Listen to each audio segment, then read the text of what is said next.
Research conducted by UNICEF estimates that more than 1 billion children across the globe are at risk of falling behind due to school closures which have been in place since last year and have been aimed at containing the spread of COVID-19. Here in Barbados, over the course of the last 18 months, the Ministry of Education, Technological and Vocational Training has used a blended learning approach, which involves a mix of virtual and face-to-face classes.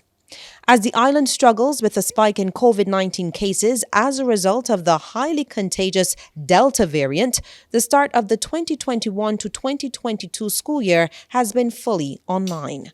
On this one-on-one, we look at the challenges and the way forward for education. And a very good evening to you. I am Lisa Lord, and my special guest is the new Chief Education Officer, Dr. Ramona Archer Bradshaw. Chief, thank you so much for joining us. You're most welcome. My pleasure to be here. Now, first of all, tell me, who is Dr. Archer Bradshaw? Well, Dr. Archer Bradshaw is a person who is very passionate about education. I've been in love with education for as long as I could remember, even my own education, starting from primary, secondary, all the way through to tertiary. And because of my love for learning, I have reached a high level, as you would say, in education. And my beginnings were very humble. And I believe that children who have humble beginnings can also aspire to become the best in Barbados, the best in the region, or even the best in the world. So this is the reason I'm so passionate about education, because I'm about providing opportunities for our children to realize their full potential. Now, you've taken up this post at a very difficult time for education, and I believe you spent just over 20 years in the field, and things are very different now. I want to start by looking at the access to devices and to connectivity. Do more children have access now than when we first started? Yes, a number of our children have access to devices. There were about 15,000 devices distributed over the course of the last academic year and this year. Mm-hmm. It is about closing that digital divide, ensuring that children can access the devices so they can access classes. Now, over the past couple weeks, we encountered a bit of an issue which we are trying to work through, because the number of requests for devices exceeded the number of devices that we had available at the Ministry of Education. We realized that the devices that were coming back into the ministry, many of them were indeed damaged. We realized that some of the devices were not returned, and as a result, the ministry had a shortfall. We are currently trying to remedy this situation. We have some MiFis present at the ministry, and the MiFis are devices that allow students without Wi-Fi at home to access the internet, and we are distributing those to the children in need. We also have some tablets, but we are indeed in need of more devices, and we are working on that at present to ensure that our children have access to education. It is at this time that I would encourage parents of those children who left school, let's say at the fifth form level, to return the devices if they have not done so. Because in returning the devices, you give opportunities to those coming into the school that don't have access to the devices. I would also ask parents to ensure that the children take care of the devices when they receive them. There is a loan contract that is signed when children get the devices, when the parents receive the devices. And the contract has on it that if there is damage to the device, then the parents will be required to pay. So when the children take care of the devices, it ensures access to those who don't have. And we want children to take care of the devices, and parents need to help us to enforce that. And given that contract, are you going after those parents who have returned faulty devices or damaged devices? Yes, there are some schools that are speaking with those parents, trying to make contact with the parents. But one of the issues that we're having at times is sometimes you can't reach the parents. So that is one of the major issues that we have. No, every child comes from a different home environment, and some homes are not conducive for school in terms of noise and other distractions. Are you still getting a lot of complaints from your teachers regarding that situation? No, I am not getting complaints about noise, but we do know that there are children who live in environments that are not conducive to learning. And one of the plans that we have moving forward is to ensure that those children can go to another space, for example, a community center or even a school, so that they can utilize that environment to engage in the act of learning. Because we are in this COVID-19 pandemic and the cases are rising as they are rising at present, we had taken the decision to wait until we have a safe environment for our children before we allow them to access. As usual, the Ministry of Education is guided by the Ministry of Health, and the guidance is that, it's not recommended that children go out to school at this time. And we continue to be guided by them. Yes, but I'm sure that when it is time and when it is safe for students to go back out, that we will ensure that those children are given an opportunity to access their learning. And I want to go back to that point shortly about going back out to school, but I'll stick on this point for now. Some teachers are saying that children are not submitting homework or assignments, and when they do, they can clearly see that the child has not done it themselves. Somebody else is doing it. Yes, I've heard about that at times. I wouldn't say that it is prevalent though, but it happens. Actually, it was happening even before teaching and learning in the online environment. And what I would encourage teachers to do is to engage in more in-class assignments so that they can see the full potential of the child, and to weigh more heavily what happens in class than what happens outside of class. You see, this whole business of education is one that requires the input from parents, teachers, students themselves, of course, members of the public. If we want our students to realize their full potential, if we want to see our students succeed, then we must put all of the mechanisms in place to ensure that that happens. When a parent does the homework for the child, it is doing that child a disservice. That child will not be able to develop the skills. They will not be able to acquire the knowledge that the teacher, in terms of the objectives that the teacher has set out.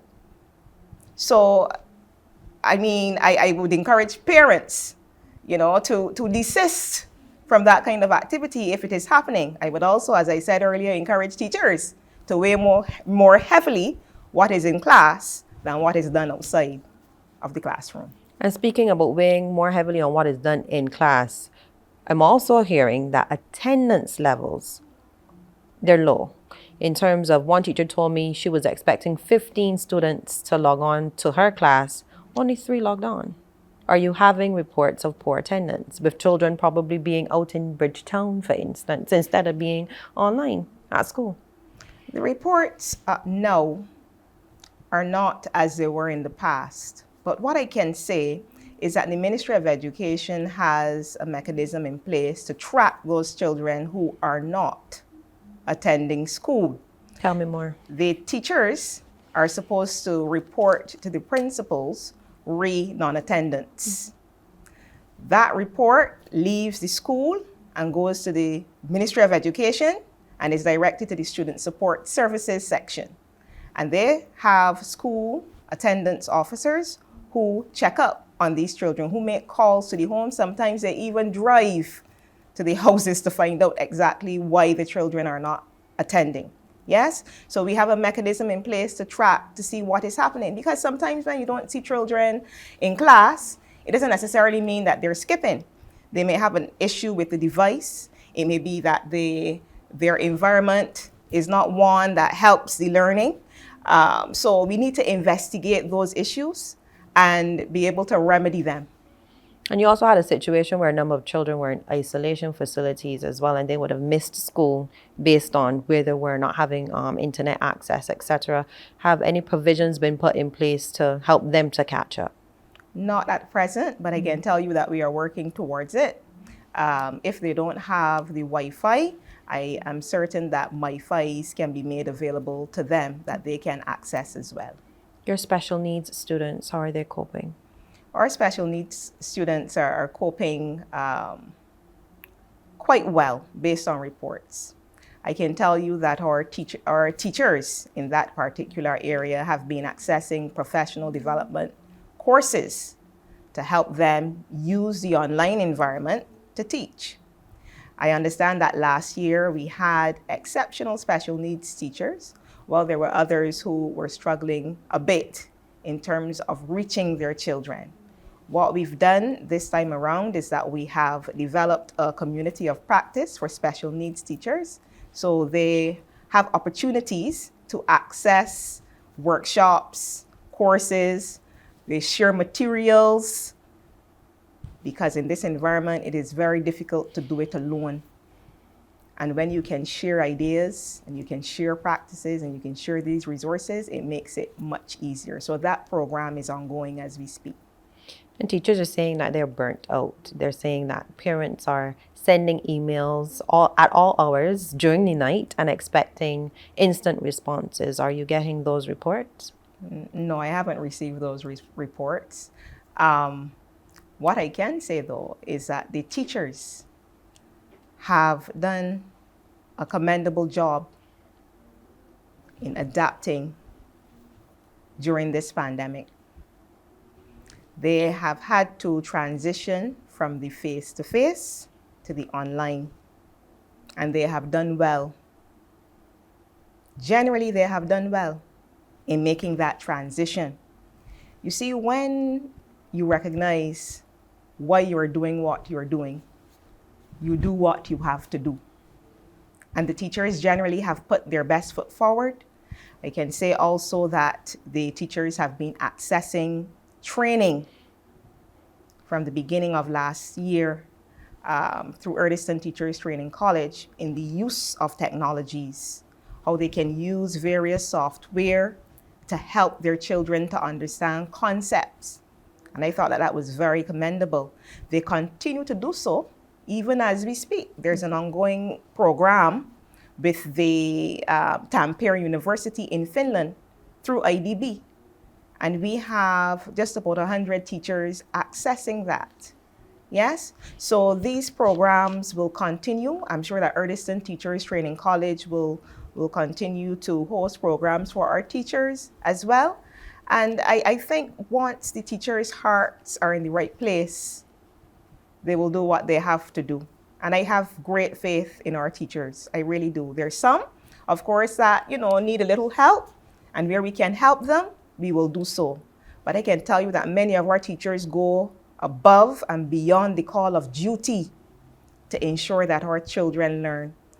Some people see between 9 and 3 or between 9 and 1 and think that that's it for teachers. That's not so. Good teachers, they teach during that time. But to teach during that time, they have to prepare long before. They have to know the diverse abilities of the children in the classroom and how they're going to cater to little Susie today to help Susie to understand. When the class is finished, they have work to correct. You see, and they correct that so they can give the feedback the following day. So the teacher's job is one that requires a lot of stamina, and I can see why some may feel a little tired, but we do it with love. We do it with love, and I would want the public to understand really what teachers go through on a daily basis and what they have to do in order to ensure that our children learn. And speaking about catering to those who may have fallen behind, what is the ministry doing to aid those children who continue to struggle in an online environment? One of the major things I spoke about during the press conference a few weeks ago, and I also shared it with the principals, is to ensure that there is diagnostic testing. For too long, we have been an exam-driven society.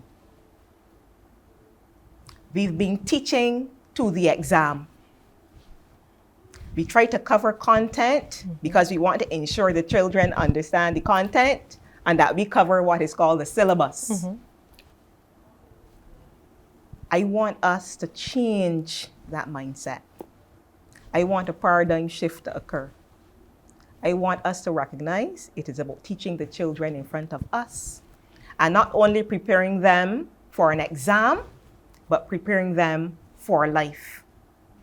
If we use that approach, then children will not fall behind so easily. They will not fall behind so easily. There's a quote that I like, I think it's by Osborne, and he speaks about the fact that when children do exams, they're forced to march across an educational landscape without being given time to stop and stare. We want children to value the experiences that they have in the classroom and use those experiences to navigate their life, because eventually they will become contributing citizens in this society.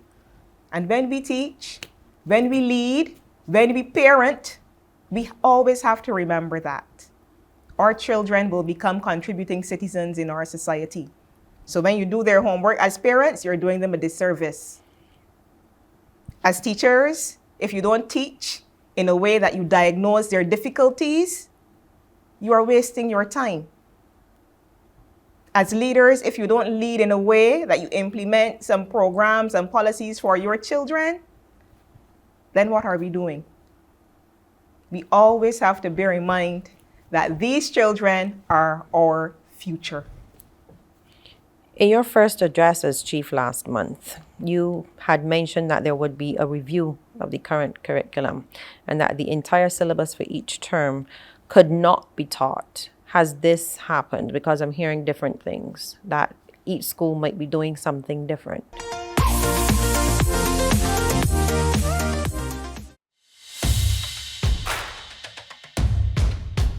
For the past year, because of the pandemic, I had to take most of my classes online. I would rather be at school. I miss interacting with my teachers and friends. I want to be vaccinated. Getting vaccinated can help protect me, my teachers, friends, and family from COVID-19. I also understand that even when vaccinated, I must continue to keep my guard up by washing my hands with soap and water frequently, wearing my mask properly by covering my nose and mouth, and avoiding crowds. Vaccines are safe and they work. This message has been brought to you by the Ministry of Education, Technological and Vocational Training, the Ministry of Health and Wellness, and the Pan American Health Organization.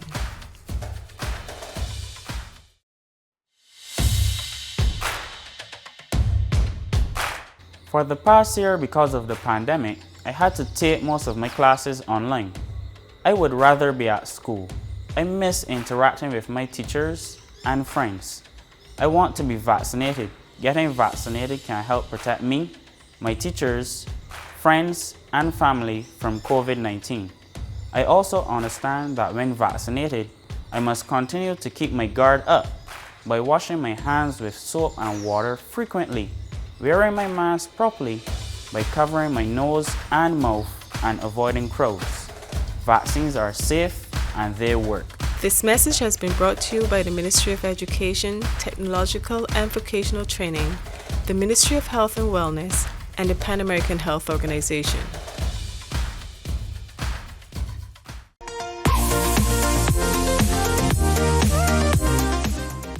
In your first address as chief last month, you had mentioned that there would be a review of the current curriculum and that the entire syllabus for each term could not be taught. Has this happened? Because I'm hearing different things, that each school might be doing something different.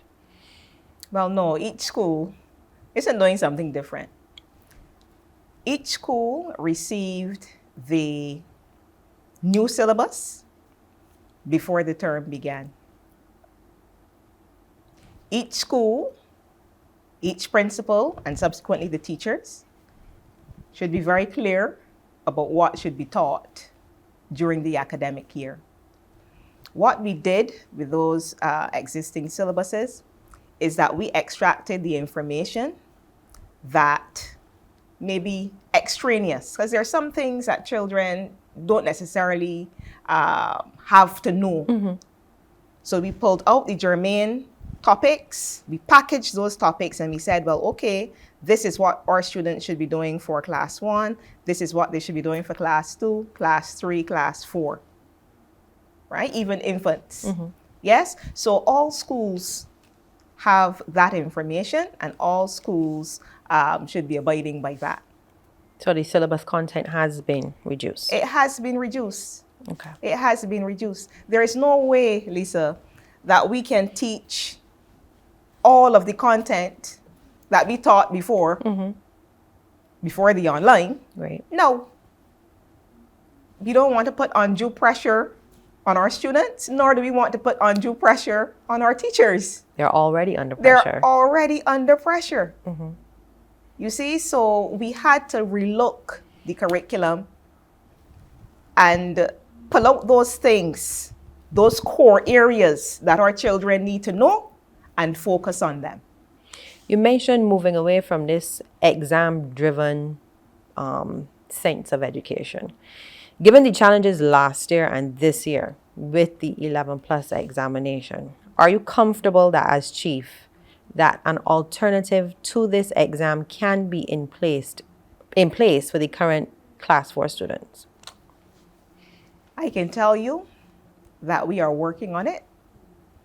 The Education Reform Unit is working on the alternative for the 11 plus exam. When that alternative is ready, we will come to the public and we will share that information. Okay, so therefore you're not telling me if that will be possible by 2022. When I say things, I like to ensure that I deliver. Okay. Okay? So if at this point, all I can tell you is that when that information becomes available, we will share it with the public. No, there's no vaccine as yet for those under the age of 12. However, we are vaccinating those in the 12 to 18 age group. Does the ministry have a specific target in terms of percentage of vaccinations in mind for us to return to face-to-face classes? Yes. We are currently developing a roadmap for when we go back to the face-to-face mode of teaching. And that roadmap speaks to a percentage vaccination rate for teachers and other members of staff, and also for students, those who can be vaccinated. Right now, as it stands, we're looking at about 70% vaccination for our students and about 70% vaccination for our teachers as well. For those children who cannot be vaccinated, it is the same 70% for the teachers. But what we will do, we are looking at increasing the physical distance between them, seeing that they can't be vaccinated. Yes? So vaccination is one part of it. The other part of it is testing. We are also considering regular testing. So we are right now working out all of the kinks as they relate to testing and vaccinations and so on. But I can tell you that when we do go back face to face, it is about making the environment as safe as possible. Because we know the Delta variant is highly transmissible. And we don't know which other variants are going to come are also highly transmissible. We know that while the online environment is the environment that is in use now, we have to look to see what we can do to make it even better, make education even better, so that we can cater to all of the needs of our children. Online, we know there's that digital divide. We are working really hard to close it. We are working really hard to close it.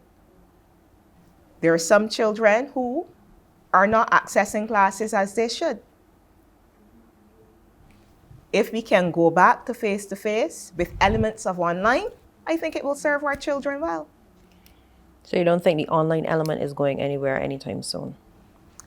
When you say not going anywhere, what do you mean? In terms of the blended approach that we had tried earlier, in terms of Yes. face-to-face and online learning. Yeah, we can use face-to-face and online. Okay. You know, even if we go back full face-to-face, there is still a place for online. Okay. You see, within the classroom. And it happened even before the pandemic. We had teachers at primary and secondary schools utilizing the blended approach, even though children were in class every day, face-to-face.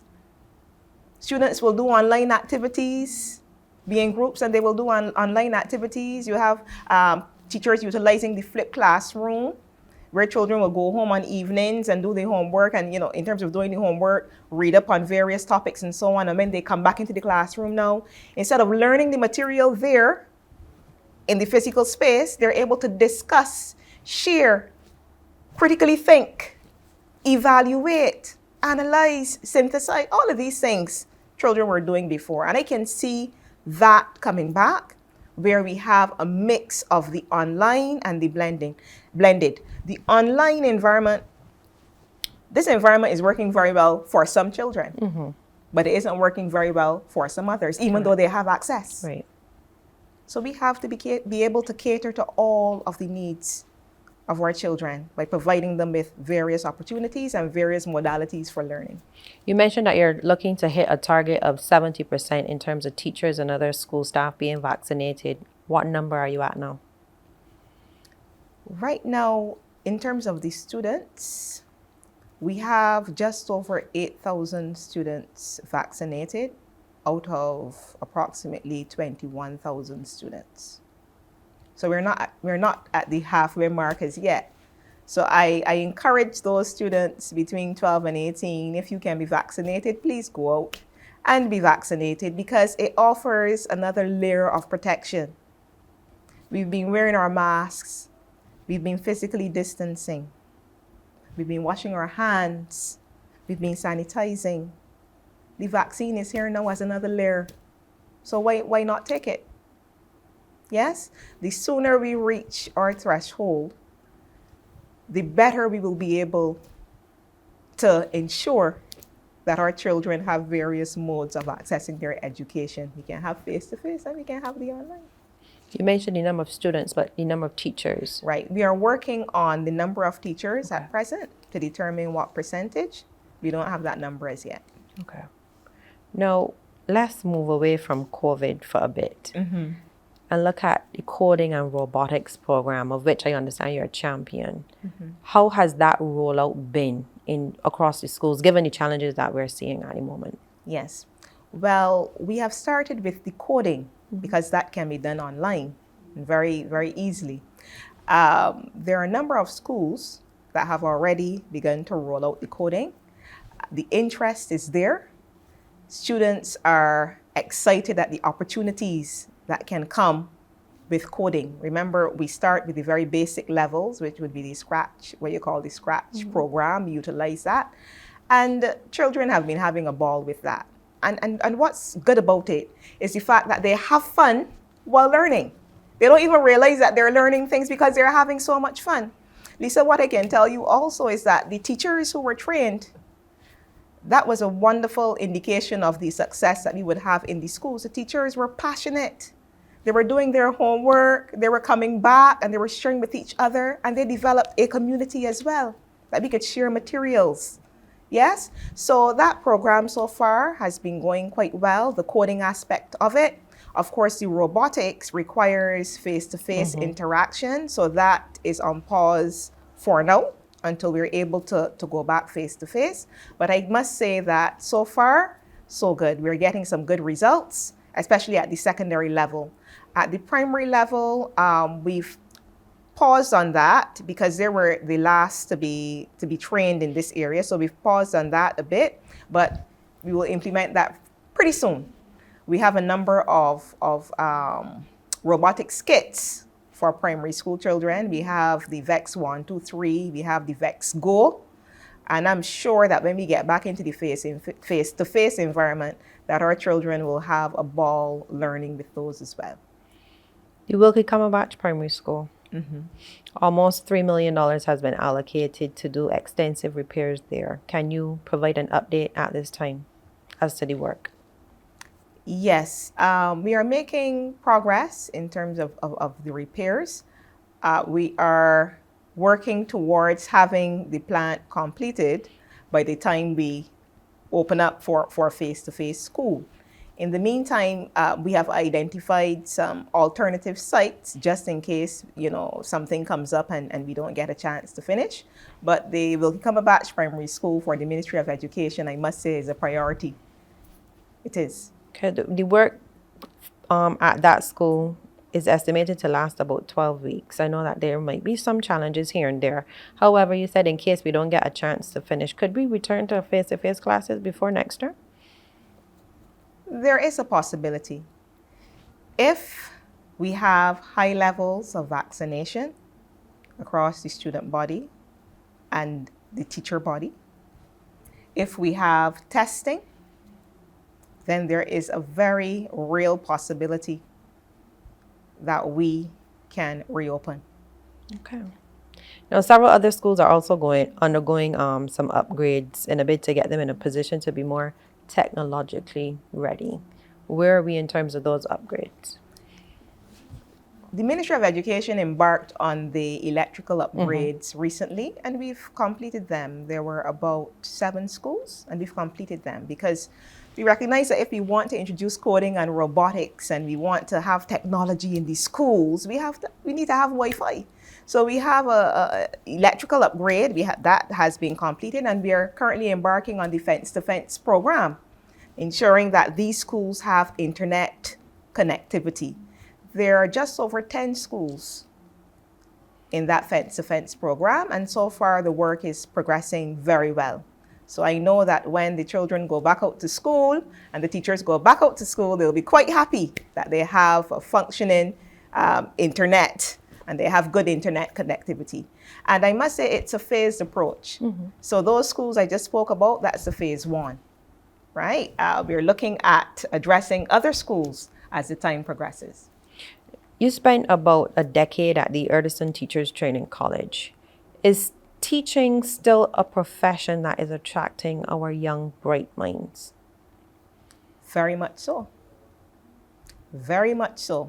We have, when I say we now, I'm going to put on the Edison hat, but I'm speaking as the Chief Education Officer in charge of those departments. But Edison, we have a program called the Bachelor of Education program, and every year there are a number of teachers, a number of persons, I mean not say teachers, a number of persons who try to get into that program to become teachers. Teaching is a very noble profession. And I think in Barbados we understand that. From the time I was a child, I'm talking from my experience, I basically worshiped my teachers. I was so surprised one day when I saw one of my teachers in the supermarket. I thought, wait, teachers go to the supermarket? Because teachers were like gods. Yeah. Yes? I must say that over the years, that hasn't changed very much. And I said very much. It hasn't changed very much. People still respect teachers. Generally, Barbadians still respect teachers. And young people coming up, and I love to hear them speak, especially those entering the programs at Edison. I really love children, so I want to go and help children. And they're passionate. So I wouldn't say that it is a dying profession. I would not say that at all. There are still people out there who are interested in teaching because they understand that in teaching a child, the impact on that child, the impact that a teacher can have on that child is so great, and they want to be able to make a difference. And that is what teaching is about, making a difference. Since taking over as chief and obviously being in the field for more than 2 decades, what are your views on the level of behavior we're seeing in schools across the island?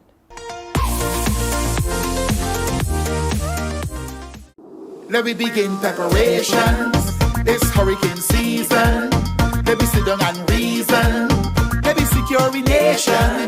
Know your your shelters, Bajan. Help out one another, get vibration. Develop emergency community plans so that we could function. Remove outdoor objects. Make sure that you went to the ATM. Stock up with water. Make sure you clean the guttering lot. What about canned food? Make sure you got some stock up in your room. Make sure you prop up the paling and tie down the roof. Let me start to prepare real soon. Let me begin preparations. It's hurricane season. Let me sit down and reason. Let me secure a nation. Know your shelters, Bajan. Help out one another, get vibration. Develop emergency community plans so that we could function.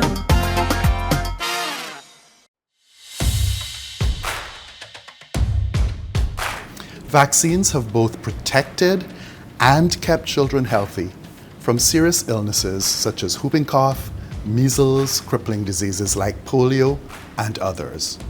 Vaccines help your immune system to do its job better and faster, and that protects you from serious disease.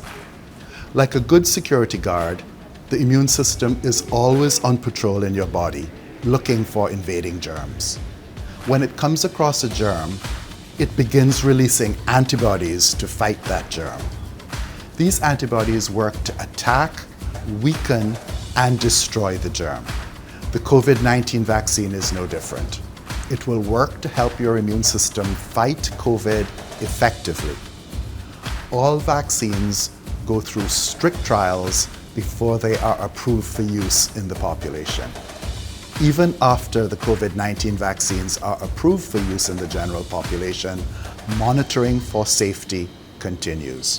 Vaccines are safe, and they work. This message has been brought to you by the Ministry of Education, Technological and Vocational Training, the Ministry of Health and Wellness, and the Pan American Health Organization.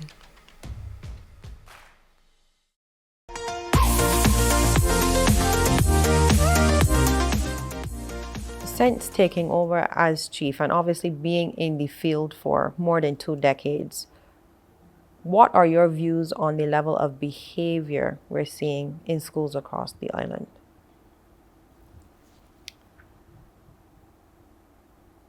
I find nowadays, and I'm generally speaking because I have not conducted any research, Right. that children are not as respectful as they were in the past. The values are not what they used to be in the past. And I think based on that, there is a need for us at the level of the ministry, at the level of the school, at the level of the church, at the level of the home, to ensure that values take priority. Let's talk about the school. When children go into the school, it shouldn't only be about teaching the content. Whenever a child sits down to learn whatever subject it is, that child should be exposed to what it really means to be a Barbadian, what it really means to be respectful, what it really means to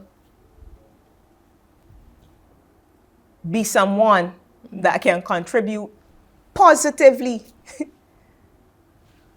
to their classroom and by extension, their society. I don't even see it as being taught as a values being taught as a specific subject. It can be, but I think it should be infused in each lesson because there's a saying that values are caught and not taught. Yeah?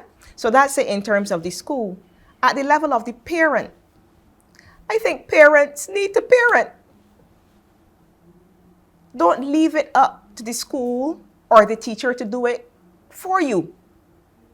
You, as a parent, need to set your standards and to say, well, this is not right, that is not right, and give the teacher and the school the support that it needs to help your child to grow into a proper citizen. So I think generally there is a decline in the values, and this is something that we need to arrest, because what good is a child who has all of the knowledge in the world, but that child uses that knowledge for bad? It's no good. So we need to focus on values even more. And I know that Minister Bradshaw is big on getting the parent-teachers associations to be more active at the various schools. Have you had any success where that's concerned? Of course. From the time that I went to the ministry, I've been engaging stakeholders. And the NCPTA is one that we have engaged, and we've been asking them to assist us in formalizing parent-teacher associations across schools in Barbados. We've also spoken with the principals, and we shared with them the importance of having active PTAs, because we want people in Barbados to recognize that education does not belong to the Ministry of Education alone. Education belongs to you, Lisa. It belongs to me. It belongs to the parents. It belongs to the teachers, principal, the general public. Yes, so we need everybody to be on board. But the PTAs, they're coming along, and I'm very proud and very happy with the progress that we're making in that area. We find it easy to get into a primary school, a secondary school. But when we hit tertiary level education, that sometimes presents a challenge. We're still hearing that people are having trouble accessing spaces at either the BCC or the SJPI. What is being done to help that situation? I am not aware of the difficulty in accessing spaces. When you speak about accessing spaces, what do you mean? In terms of enough spaces to get into a particular program at the institutions. Right. Well, I know at these institutions there are limits, because we have to bear in mind the human resource, those persons who have to teach. We have to bear in mind the class sizes and so on, and that will be the limitation. But I am sure that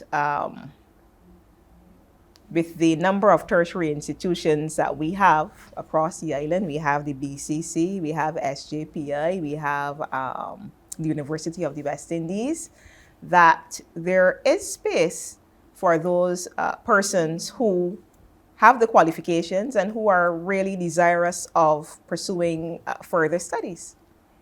Yeah, so I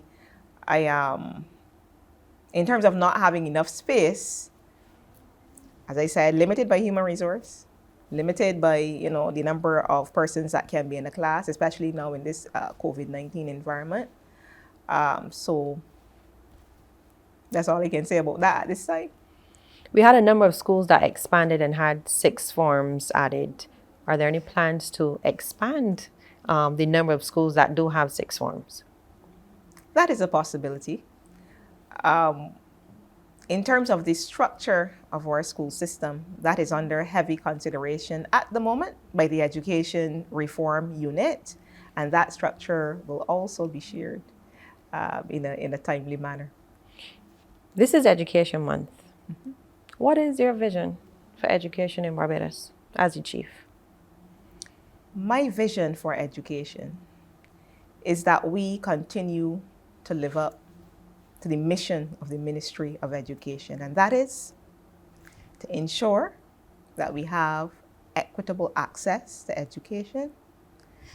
Number 2, to ensure that we create opportunities for children to be responsible, to be creative, to be industrious. In essence, for children to reach their full potential. That is my vision. So everything else that we do at the ministry is aligned to that. From that, you will have teacher training if you want our children to be creative and to be industrious. We have to ensure that our teachers create opportunities for our children to be that. And children don't wake up one morning and become creative and industrious. It has to start from a very, very young age. So we have to create opportunities for our teachers to train so that they can approach education in that kind of way. In terms of stakeholder engagement, if we want children indeed to realize their potential, we got to make sure that the parents are on board. We have to make sure that corporate Barbados is on board. We have to make sure that the general public, principals, everybody is on board. Besides COVID, what has been the greatest challenge in the Ministry of Education? Within the Ministry of Education, we continue to look at ways that we can pivot. COVID, yes, caused us to pivot. And people talk about devices and so on. But the theme for Education Month is Education Reimagined. And that goes beyond COVID. We are not only reimagining because of COVID. What we have to do generally is to have a kind of shift in our thinking. We move from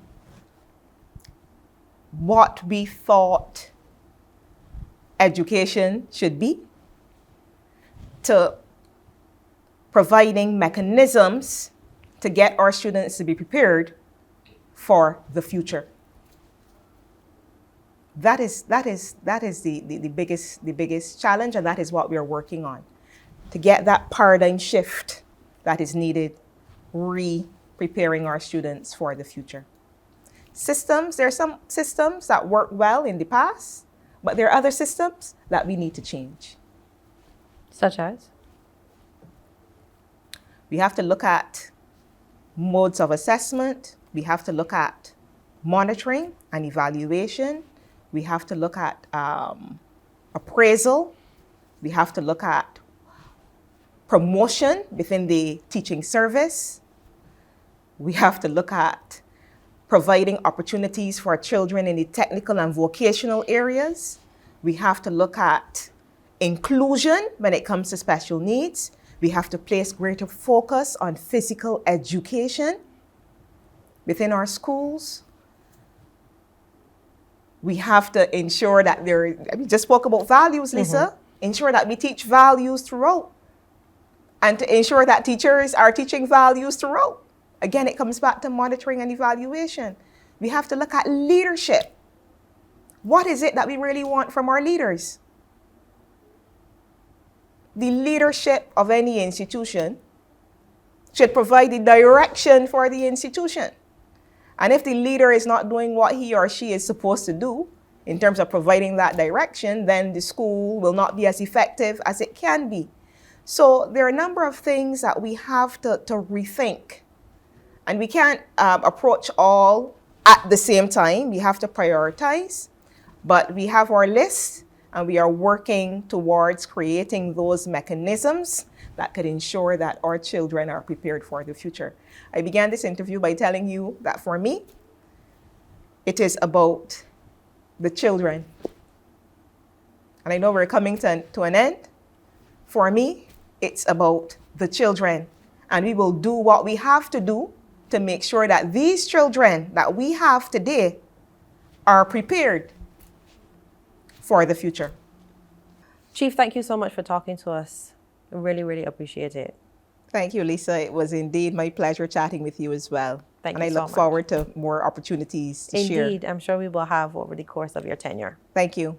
That was the new Chief Education Officer, Dr. Ramona Archer Bradshaw. I am Lisa Lord, and this was One on One.